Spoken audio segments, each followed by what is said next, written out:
हरे कृष्णा। गुड्डू की दुनिया में आप सभी का बहुत बहुत स्वागत है। तो आज हम हरी हरी बोल सीरीज में आज से शुरू करने जा रहे हैं श्री कृष्ण लीला पुरुषोत्तम भगवान की कथाओं को शुरू करने जा रहे हैं। तो आज हम प्रथम अध्याय की कथा पढ़ेंगे। तो आप सभी ध्यानपूर्वक इन कथाओं को सुनना। तो प्रथम अध्याय का शीर्षक है भगवान श्री कृष्ण का अवतरण। एक बार यह संसार ऐसे राजाओं की अनावश्यक सैन्य शक्ति से बोझिल हो गया जो वास्तव में असुर थे किंतु अपने राजा को मान रहे थे।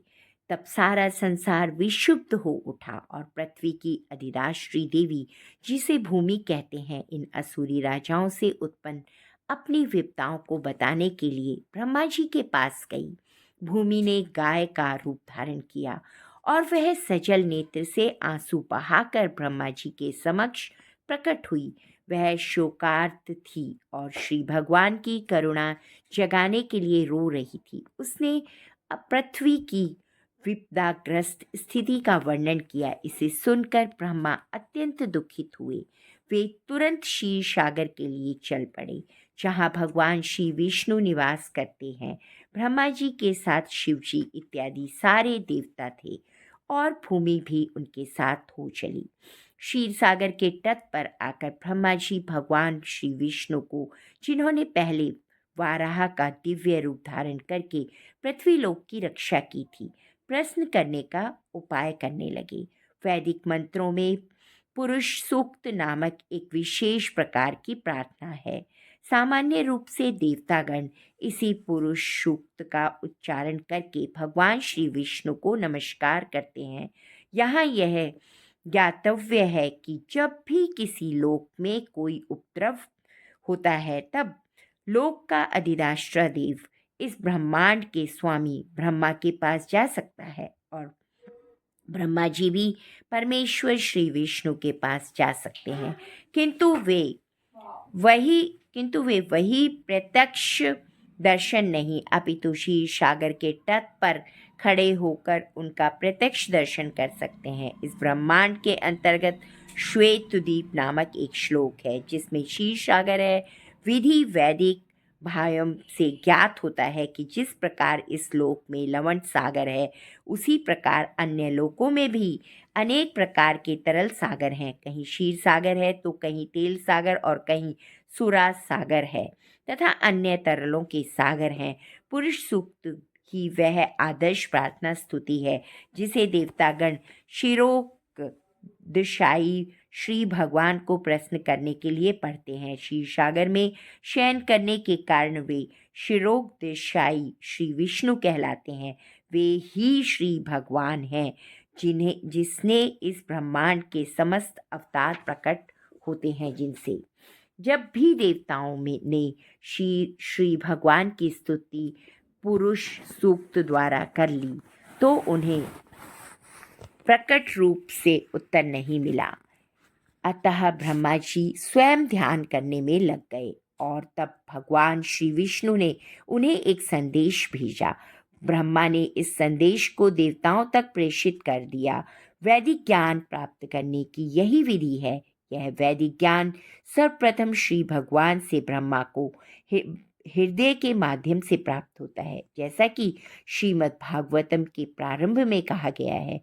तैने ब्रह्मा ब्रह्मदाय आदि कव्य वेदों का दिव्य ज्ञान हृदय के द्वारा ब्रह्मा तक प्रेषित हुआ।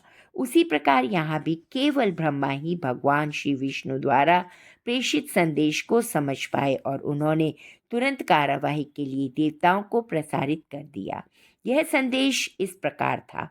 श्री भगवान शीघ्र ही अपनी परम शक्तियों सहित पृथ्वी पर प्रकट होंगे और जब तक वे पृथ्वीलोक में असुरों के संहार तथा भक्तों के संस्थापन का उद्देश्य पूरा करने के लिए रहेंगे, तब तक देवताओं को भी उनकी सहायता के लिए वहीं रहना चाहिए।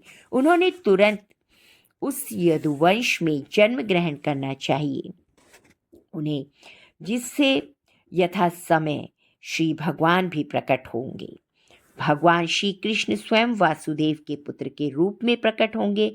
उनके प्रकट होने के पूर्व सारे देवताओं को अपनी अपनी पत्नियों सहित संसार भर के विभिन्न पवित्र परिवारों में श्री भगवान को उनके कार्य में सहायता पहुंचाने के लिए प्रकट होना चाहिए। यहाँ पर तात्पर्यार्थम शब्द अत्यंत उपयुक्त है, जिसका अर्थ है कि देवताओं को चाहिए कि श्री भगवान को प्रसन्न करने के लिए इस पृथ्वी पर प्रकट हों। दूसरे शब्दों में, कोई भी जीव जो श्री भगवान को प्रसन्न करने के लिए ही जीवित रहता है वह देवता है। देवताओं को यह जानकारी भी दी गई है कि भगवान श्री कृष्ण के अवतार के पूर्व पृथ्वी पर भगवान श्री कृष्ण का पूर्ण अंश अनंत प्रकट होगा, जो अपने लाखों फनों से ब्रह्मांडों को धारण किए हुए है। उन्होंने यह भी सूचित किया कि श्री विष्णु की 12 शक्ति माया भी, जिसमें समस्त बद्ध जीव आकृष्ट होते हैं, परमेश्वर के आदेश के अंतर्गत उनकी प्रयोजन सिद्धि के लिए प्रकट होगी। समस्त देवताओं तथा भूमि को भी मधुर वचनों के आदेश तथा सांत्वना देने के लिए पश्चात समस्त प्रजापतियों के पिता ब्रह्मा जी अपने धाम सर्वोच्च लोक ब्रह्मलोक को चले गए। यदुवंश का नायक राजा सूरसेन मथुरा प्रदेश, जिसमें मथुरा नगर आता है, तथा उन्हीं के नाम से प्रचलित जनपद सूरसेन का शासन कर रहा था। राजा सूरसेन के शासन के कारण मथुरा नगरी समस्त यदु राजाओं की राजधानी बन गई। मथुरा इसलिए भी राजधानी बनी क्योंकि यदुओं का परिवार अत्यंत पवित्र था और वे जानते थे कि मथुरा ही ऐसा स्थान है जहाँ द्वारका के ही समान भगवान श्री कृष्ण का नित्य वास रहता है। एक बार शूरसेन के पुत्र वासुदेव देवकी को ब्याह कर अपनी नव परिणीता पत्नी के साथ रथ पर चढ़ाकर अपने घर ले जा रहे थे। देवकी के पिता देवक ने प्रचुर दहेज दिया था क्योंकि अपनी पुत्री को अत्यधिक चाहता था। उन्होंने सैकड़ों रथ दिए थे जो पूर्णतः सर्वमंडित थे तथा तथा अपनी पुत्री को अत्यधिक धन दिया। उस समय उग्रसेन का पुत्र कंस अपनी बहन देवकी को प्रसन्न करने के लिए वासुदेव के साथ रथ के घोड़ों की रास स्वेच्छा से अपने हाथ में लेकर हाँकने लगा। वैदिक सभ्यता की प्रथा अनुसार जब कन्या का विवाह होता है तो उसका भाई अपनी बहन तथा अपनी बहनोई को उनके घर ले जाता है। नवविवाहिता कन्या को अपने पिता के परिवार का विछोह ना खले, इसलिए भाई उसके साथ तब तक जाता है जब तक वह अपनी ससुराल ना पहुंच जाए। देवक ने जो पूरा दहेज दिया था वह इस प्रकार था: स्वर्णहारों से मंडित 400 हाथी, 1500 सुसज्जित घोड़े तथा 1700 रथ उसने अपनी पुत्री के साथ जाने के लिए दिए। 200 सुंदर बालिकाएं भी भेजने की व्यवस्था की। क्षत्रियों की विवाह प्रणाली, जो भारत में अब भी प्रचलित है, बताती है कि जब क्षत्रिय का विवाह हो तो दुल्हन के अतिरिक्त उसकी कुछ दर्जन तरुण सहेलियां भी राजा के घर जाएं। रानी की अनुचरियां दासी कहलाती हैं, किंतु वास्तव में वे रानी की सहेलियों की तरह ही कार्य करती हैं। यह प्रथा अनादिकाल से प्रचलित है और कम से कम 5000 वर्ष पूर्व भगवान श्री कृष्ण के अवतार के पहले से भी खोजी जा सकती है। इस प्रकार वासुदेव अपनी पत्नी देवकी के साथ 200 सुंदर कन्याएं भी लेते आए। जब दूल्हा व दुल्हन रथ में जा रहे थे तो इस शुभ मुहूर्त की जानकारी देने के लिए अनेक प्रकार के बाजे बज रहे थे। शंख, बिगुल, ढोल तथा मृदंग एक साथ मिलकर मधुर संगीत समूह वादन की ध्वनि उत्पन्न कर रहे थे। बारात अत्यंत मनोहर ढंग से आगे बढ़ रही थी और कंस रथ को हाँक रहा था। तभी आकाश से अचानक एक आश्चर्यजनक ध्वनि गूंजी, जिसने विशेष रूप से कंस को उद्बोधित किया: हे कंस, तुम कितने मूर्ख हो! तुम अपनी बहन तथा बहनोई का रथ हाँक रहे हो, किंतु तुम यह नहीं जानते कि तुम्हारी इसी बहन की 8वीं संतान तुम्हारा वध करेगी। कंस भोजवंशी उग्रसेन का पुत्र था। कहा जाता है कि कंस समस्त भोजवंशी राजाओं में से सबसे अधिक आसुरी था। आकाशवाणी सुनते ही उसने देवकी के केश पकड़ लिए और उसने अपनी तलवार से उसे मारने ही वाला था। वासुदेव को कंस के इस दुर्व्यवहार पर आश्चर्य हुआ। वे अपने इस क्रूर निर्लज्ज साले को शांत करने के उद्देश्य से अत्यंत तर्क तथा प्रमाण सहित इस प्रकार बोले, हे मेरे प्रिय साले कंस, तुम भोजवंश के सर्वाधिक प्रसिद्ध राजा हो और लोग तुम्हें महानतम योद्धा तथा पराक्रमी के रूप में जानते हैं। आखिर तुम इतने क्रुद्ध क्यों हो गए कि अपनी बहन को उसके विवाह के शुभ अवसर पर ही मारने के लिए उद्यत हो गए? तुम मृत्यु से इतने भयभीत क्यों हो? मृत्यु तुम्हारे जन्म के साथ ही उत्पन्न हो चुकी है। जिस दिन तुमने जन्म लिया उसी दिन से तुम्हारी मृत्यु प्रारंभ हो गई। मान लो कि तुम 24 वर्ष के हो तो इसका अर्थ यह हुआ कि तुम पहले ही 24 वर्ष मर चुके हो। तुम हर पल हर क्षण मर रहे हो, तो फिर मृत्यु से इतना क्यों डर रहे हो? अंततः मृत्यु अवश्यम भावी है। तुम चाहे आज मरो या 100 वर्ष बाद, तुम मृत्यु से बच नहीं सकते। तुम्हें मृत्यु से इतना डर क्यों डरना चाहिए? वस्तुत मृत्यु का अर्थ है इस वर्तमान शरीर का विनाश। जैसे ही यह वर्तमान शरीर कार्य करना बंद कर देता है और भौतिक प्रकृति के पंच तत्वों में मिल जाता है, तो शरीर के भीतर का आत्मा शरीर के वर्तमान कर्मों का तथा उनके फल के अनुसार दूसरा शरीर ग्रहण करता है।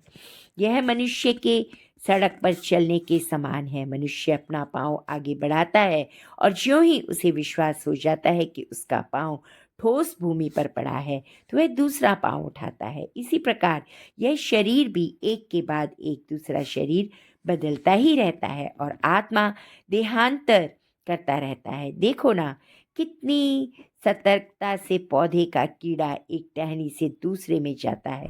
और इसी प्रकार उच्च अधिकारी यह निर्णय लेते हैं कि अगला शरीर कैसा हो, तो जीव अपना शरीर बदल देता है। जब तक इस भौतिक संसार में बद्ध रहता है, तब तक उसे एक के बाद दूसरा भौतिक शरीर ग्रहण करना ही होता है।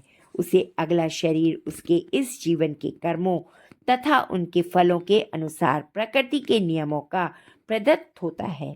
यह शरीर स्वप्नों में देखे जाने वाले शरीरों में किसी एक के समान है। सोते समय स्वप्न में हम अपनी मानसिक सृष्टि से के अनुसार अनेक शरीरों की रचना करते हैं। हम स्वर्ग देख चुके हैं और पर्वत भी, अतः स्वप्न में हम इन दोनों विचारों को मिलाकर स्वर्णिम पर्वत देख सकते हैं। कभी कभी सपने में हम अपने शरीर को उड़ता हुआ देखते हैं और उस समय हम अपने वर्तमान को बिल्कुल भूल जाते हैं। इसी प्रकार ये शरीर बदलते रहते हैं। जब तुम्हें कोई शरीर मिलता है तो तुम विगत शरीर को भूल जाते हो। स्वप्न में हम ना जाने कितने नए प्रकार के शरीर के साथ संपर्क कर सकते हैं, किंतु जगने पर हम उन सब को भूल जाते हैं। ये भौतिक शरीर वास्तव में हमारी मानसिक क्रियाशीलता की रचना है, किंतु इस समय अपने विगत शरीरों का सिमरण नहीं कर पाते। मन बड़ा ही चंचल है। कभी यह कुछ स्वीकार करता है और तुरंत उसी वस्तु को अस्वीकार कर देता है। इंद्रिय तृप्ति के 5 विषयों के रूप में रस, रूप, गंध, शब्द तथा स्पर्श के संपर्क से ही मन स्वीकार और अस्वीकार करता है। चिंतनशील विधि द्वारा मन इंद्रिय तृप्ति के विषयों के संपर्क में आता है और जीव इच्छा अनुसार विशेष प्रकार का शरीर प्राप्त करता है। अतः शरीर भौतिक प्रकृति के नियमों द्वारा प्रदत्त एक उपहार है। जीव शरीर ग्रहण करके अपने शरीर की रचना के अनुसार इस जगत में सुख भोगने या दुख सहने के लिए फिर से आता है। किसी विशेष शरीर के बिना हम विगत जीवन से प्राप्त मानसिक दशा के अनुसार सुख दुख का अनुभव नहीं कर सकते। हमें विशेष प्रकार का जो शरीर मिलता है वह मृत्यु के समय हमारी मानसिक दशा के अनुसार ही मिलता है। सूर्य, चंद्र या नक्षत्र जैसे प्रकाशमान लोकों का प्रतिबिंब जल, तेल तथा घी जैसे विभिन्न प्रकार के कुंड में पड़ता है। यह प्रतिबिंब पात्र की गति के अनुसार ही हिलता डुलता है। चंद्रमा का प्रतिबिंब जल पर पड़ता है और जल के हिलने से चंद्रमा भी हिलता प्रतीत होता है, लेकिन वास्तव में चंद्रमा हिलता नहीं है। इसी प्रकार मानसिक कल्पना मनोधर्म में से जीव विभिन्न प्रकार के शरीर ग्रहण करता है। यद्यपि उसका इन शरीरों में से कोई संबंध नहीं होता, किंतु माया के प्रभाव से मोहित होने के कारण जीव सोचता है कि उसका संबंध एक विशेष प्रकार के शरीर से है। बद्धजीवों की यही जीवन शैली है। मान लो कि कोई जीव इस समय मनुष्य शरीर को प्राप्त है। वह सोचता है कि वह किसी मानव समुदाय या किसी विशेष देश या विशिष्ट स्थान से संबंधित है। वह अपनी पहचान उसी रूप में करता है और व्यर्थ ही दूसरे शरीर की तैयारी में जुट जाता है जिसकी उसे आवश्यकता नहीं होती। ऐसी इच्छाएं तथा मानसिक कल्पनाएं विभिन्न प्रकार के शरीर के कारण हैं। भौतिक प्रकृति का आच्छादक प्रभाव इतना प्रबल होता है कि जीव को जैसा भी शरीर मिलता है वह उसी प्रकार प्रसन्न रहता है और अत्यंत प्रसन्नतापूर्वक उस शरीर से अपनी पहचान करने लगता है। अतः मेरी प्रार्थना है कि तुम अपने मन तथा शरीर के आदेशों से अभिभूत ना हो। इस तरह वासुदेव ने कंस से प्रार्थना की कि वह अपनी नवविवाहिता बहन से द्वेष ना करे।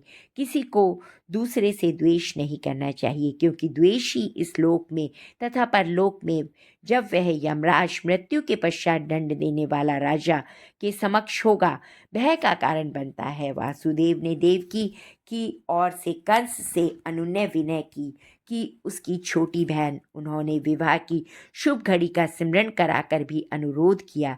छोटी बहन या भाई की रक्षा अपनी संतान की तरह करनी चाहिए। वासुदेव ने तर्क किया कि कुल मिलाकर स्थिति अत्यंत गंभीर है। यदि तुम उसे मारते हो तो इससे तुम्हारे यश की हानि होगी। इस प्रकार वासुदेव ने सदुपदेश द्वारा इस तथा दार्शनिक तर्क वितर्क द्वारा कंस को शांत करने का प्रयास किया, किंतु वह शांत नहीं हुआ, क्योंकि उसकी संगति असुरों से थी। उसकी असुरी शांति संगति के कारण राजसी उच्च कुल में जन्म लेकर भी वह असुर बना रहा। असुर कभी किसी सदुपदेश की परवाह नहीं करते। वह प्रतिबद्ध चोर की तरह होता है। भले ही कोई कितना ही नैतिक उपदेश क्यों न दे, उस पर कोई प्रभाव नहीं पड़ता।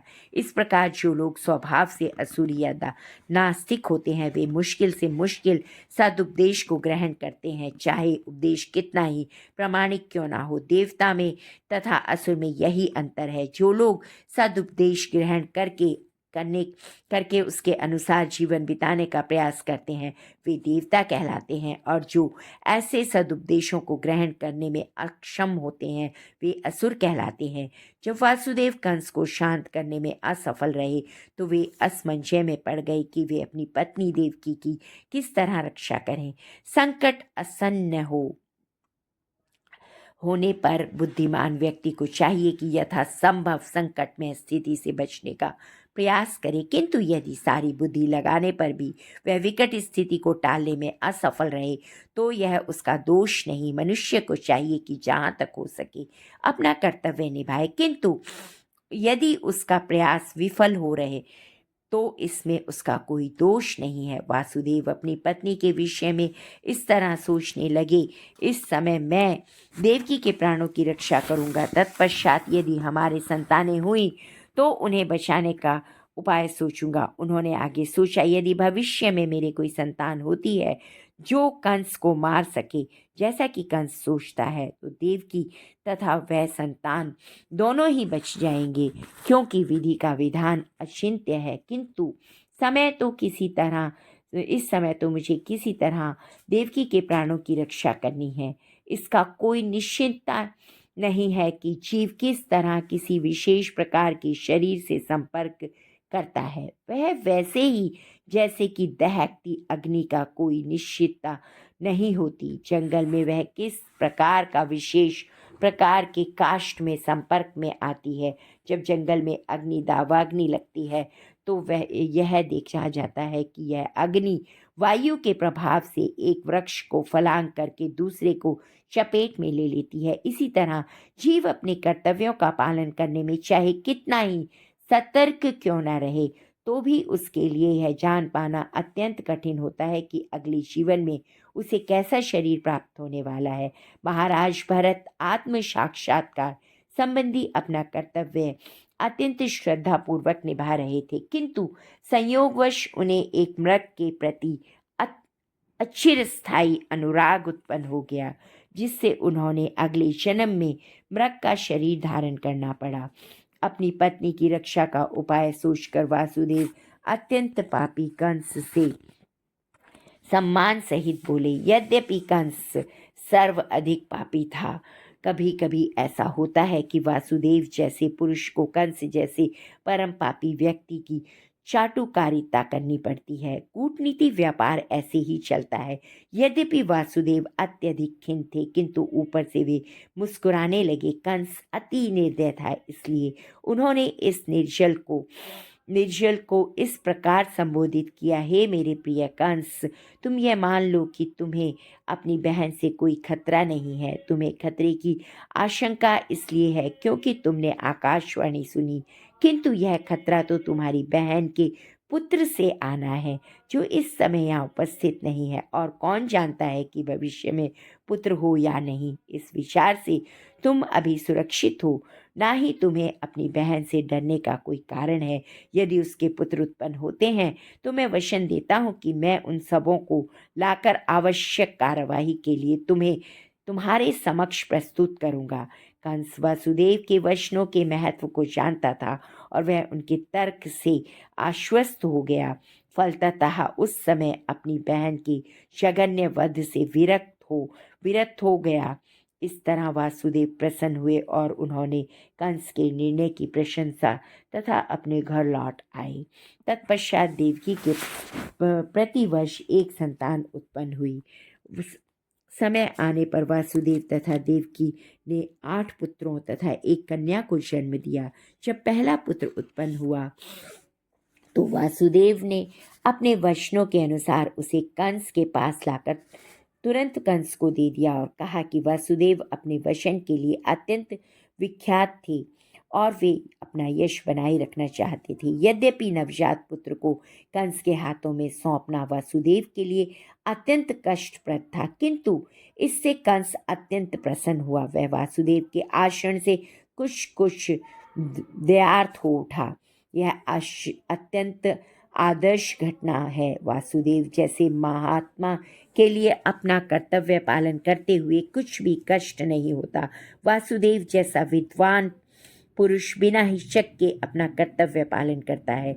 इसके विपरीत कंस जैसा असुर कोई भी घृणित कर्म करने से कभी हिचकता नहीं है। इसलिए कहा गया है कि साधु पुरुष सभी प्रकार के कष्टमय जीवन सहन कर सकता है।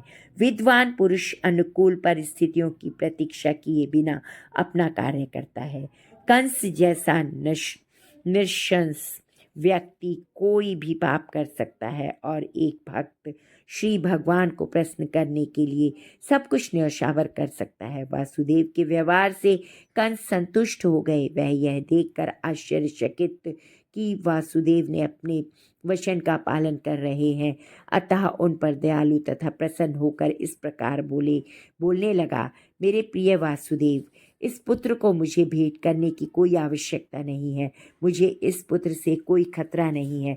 मैंने सुना है कि तुम्हारा तथा देवकी का 8वां पुत्र मुझे मारेगा, तो सिर्फ मुझसे क्यों व्यर्थ की इस पुत्र को स्वीकार करना चाहिए। तुम इसे वापस ले जा सकते हो। जब वासुदेव अपने पुत्र को लेकर घर लौट रहे थे तो यद्यपि वे कंस के व्यवहार से प्रसन्न थे, तथापि उन्होंने उस पर विश्वास नहीं हो रहा था उन्हें, क्योंकि वे जानते थे कि कंस किसी के वश में नहीं है। एक नास्तिक पुरुष कभी अपने वचन का पक्का नहीं होता। जो व्यक्ति अपनी इंद्रियों को वश में नहीं रख सकता, वह अपने संकल्प में किस प्रकार दृढ़ हो सकता है। महान राजनीतिज्ञ चाणक्य पंडित ने कहा है कि कभी कभी किसी कूटनीतिक या स्त्री पर विश्वास करना ना करना। जो लोग अनियंत्रित इंद्रिय तृप्ति में आ सकते हैं वे कभी भी अत्यनिष्ठ हो सकते हैं, ना कभी उन पर विश्वास किया जा सकता है। उस समय कंस के पास महर्षि नारद आए। उनको जानकारी मिली कि कंस ने वासुदेव पर दयार्थ होकर पहले नवजात शिशु को लौटा दिया। श्री नारद मुनि अत्यधिक उत्सुक थे। वे जितनी जल्दी हो सके भगवान श्री कृष्ण का अवतार लें।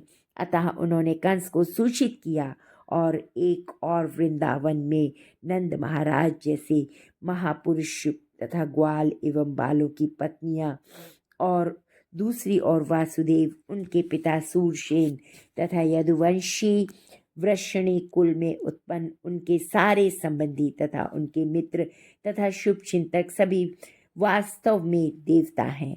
नारद मुनि ने कंस को आगाह किया कि उन सब से सावधान रहे, क्योंकि कंस तथा उसके सारे मित्र एवं सलाह देने वाले सभी असुर थे। असुर गण सदैव देवताओं से भयभीत रहते हैं। इस प्रकार नारद मुनि से विभिन्न परिवारों में देवताओं को प्रकट होने की जानकारी प्राप्त करके कंस तुरंत चौकन्ना हो गया। वह समझ गया कि चूंकि देवता अब प्रकट हो चुके हैं, अतः भगवान श्री विष्णु का शीघ्र ही आगमन होगा। उसने तुरंत अपने बहनोई वासुदेव तथा उनकी बहन को बंदी बना लिया और उन्हें कारागार में डाल दिया। वासुदेव तथा देव की लोहे की सांकलें पहने कारागार में प्रतिवर्ष एक पुत्र को जन्म देते और कंस प्रत्येक बालक को श्री विष्णु का अवतार समझकर एक एक करके मारता रहा।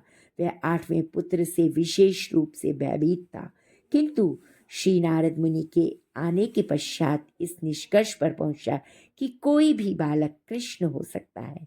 अतः वासुदेव तथा देवकी से उत्पन्न सभी संतानों को मारना शेकर रहेगा। कंस के इस व्यवहार को समझ पाना कठिन नहीं है। इस संसार के इतिहास में ऐसे अनेक उदाहरण प्रस्तुत हैं जब राज परिवार के लोगों ने अपनी अभिलाषा की पूर्ति के लिए अपने पिता, भाई, सारे परिवार तथा मित्रों का वध किया है। इससे कुछ भी आश्चर्यजनक ना था, क्योंकि आसुरी प्रवृत्ति वाले राज परिवार के लोगों को अपनी निंदा अभिलाषाओं के लिए किसी का वध कर सकते हैं, किसी का भी। श्री नारद मुनि की कृपा से कंस अपने पूर्व जन्म से अवगत हुआ। उसे पता चला कि वह पूर्व जन्म में काल नेमी असुर था, जिसका वध श्री विष्णु द्वारा हुआ। उसने भोज परिवार में जन्म लेकर यह निश्चय किया कि यदुवंश का घोर शत्रु बनेगा। चूंकि श्री कृष्ण उसी परिवार में जन्म लेने जा रहे थे, अतः कंस अत्यधिक भयभीत था कि वह पूर्व जन्म की ही भांति श्री कृष्ण के हाथों मारा जाएगा। सर्वप्रथम उसने अपने पिता उग्रसेन को बंदी बना लिया, क्योंकि यह यदुवंशी भोज तथा अंधकवंशों का प्रमुख राजा था। उसने वासुदेव के पिता सूरसेन के राज्य का भी अधिकार जमा लिया। उसने अपने आप को इन समस्त देशों का राजा घोषित कर लिया। इस प्रकार लीला पुरुषोत्तम भगवान श्री कृष्ण के अंतर्गत भगवान श्री कृष्ण का अवतरण नामक प्रथम अध्याय के भक्ति वेदांत तात्पर्य पूर्ण हुए। तो भक्तों, यह लीला यहीं पर समाप्त होती है। यह श्री कृष्ण लीला पुरुषोत्तम भगवान की कथा मैं आपको सुनाने जा रही हूँ। हर रोज़ मैं आपको एक अध्याय पढ़कर सुनाऊंगी। कृष्ण कृपा मूर्ति श्रीमद् एसी भक्ति वेदांत स्वामी प्रभुपाद द्वारा यह पुस्तक लिखी गई है। आप सभी ध्यानपूर्वक सुने और इसका लाभ उठाएं। धन्यवाद। अगर आपको ये कथा अच्छी लगे तो प्लीज़ चैनल को लाइक, सब्सक्राइब और कथा को शेयर करना ना भूलें और कमेंट्स में लिखें हरे कृष्णा, जय जय श्री राधे। धन्यवाद। आप सभी का दिन मंगलमय हो और आप सभी भक्ति की ओर बढ़ें। धन्यवाद।